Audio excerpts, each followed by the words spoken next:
এটা হচ্ছে টমেটোর জমি ছিল। টমেটো শেষ হওয়ার পরে বরবটি রোপণ করে দিছি। আমরা টমেটোতে প্লাটন মাচা দিই।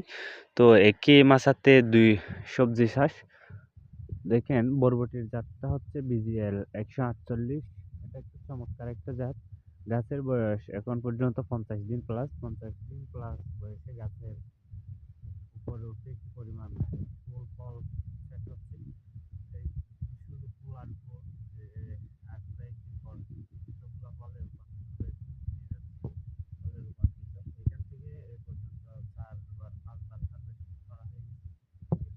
হারভেস্ট করতে হয়। বরবটির সাইজ প্রায় ৩ হাত পর্যন্ত, ৩ ফিট পর্যন্ত হয়।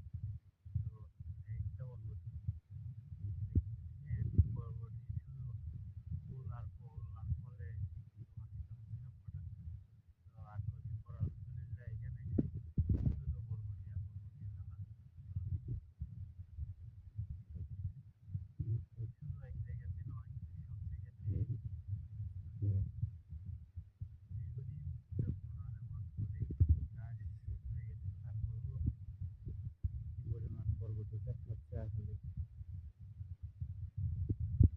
বিশ্বাস করার মতো না। দেখেন প্রতিটা প্রায় চারটে আছে। বরবটির গঠনটা দেখি খুবই সুন্দর বরবটি।